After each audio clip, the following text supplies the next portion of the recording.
जब Roman empire पूरी दुनिया में सुपर पावर बनी तब उन्होंने एक सबसे बड़ी गलती की। अरब में बढ़ते हुए इस्लाम पर हमला कर दिया, जो उन्हें कभी नहीं करना चाहिए था, क्योंकि कुछ ही सालों में मुसलमानों ने रोमन और पर्जन दोनों एम्पायर को फतह कर लिया। जिसके बाद हजरत उमर दुनिया के सबसे ताकतवर खलीफा बने, जिसकी हुकूमत अलेक्जेंडर द ग्रेट से काफी बड़ी थी। जब मुसलमान रोमन एम्पायर को फतह करते हुए यरूशलेम के दरवाजे तक पहुंचे तो आप सल्लल्लाहु अलैहि वसल्लम ने पहले ही कह दिया था कि एक दिन मुसलमान यरूशलेम को जरूर फतह करेंगे। अब मुसलमानों के पास सिर्फ दो ही रास्ते थे, या तो वो यरूशलेम को पहले की तरह तबाह कर दे या फिर इसे सुलह करके लिया जाए। लेकिन यरूशलेम के गवर्नर ने हजरत उमर को बुलाने की पेशकश की और हजरत खालिद बिन वलिद ने हजरत उमर को अरब से यरूशलेम की तरफ बुलवाया, जिससे यरूशलेम के गवर्नर सोने चांदी और महंगी चीजों के साथ तैयार हुए, क्योंकि दुनिया का सबसे ताकतवर खलीफा उनसे मिलने के लिए आ रहा था। जब हजरत उमर यरूशलेम पहुंचे तो उन्होंने देखा कि खलीफा ऊंट की लगाम को पकड़ कर आ रहे थे और गुलाम ऊंट पर बैठा हुआ था। ये मंजर देखकर यरूशलेम का गवर्नर,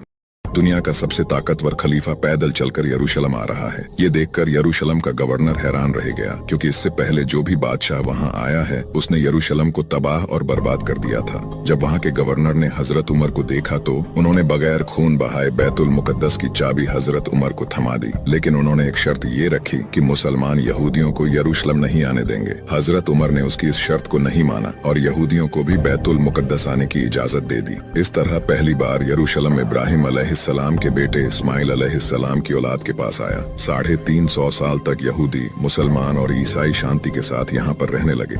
एक दिन ईसाइयों ने सारे यूरोप से फौज जमा करके यरूशलेम पर हमला कर दिया। यहूदी और मुसलमानों को कत्ले-आम किया गया और यरूशलेम की गलियां खून से भर दी गईं। ईसाइयों ने यहाँ पर इतनी ज्यादा तबाही मचाई कि मस्जिद अक्सा को एक महल में तब्दील कर दिया। लेकिन 90 साल के बाद एक मुसलमान हुक्मरान ने फिर से यरूशलेम पर हमला कर दिया, जिसका नाम सुल्तान सलाहुद्दीन अय्यूबी।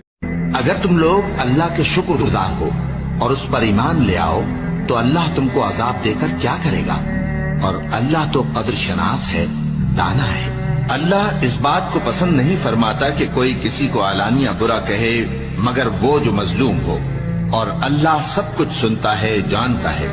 अगर तुम लोग भलाई खुल्लम खुल्ला करोगे या छुपाकर या बुराई से दरगुजर करोगे तो अल्लाह भी मुआफ करने वाला है, साहिब कुदरत है।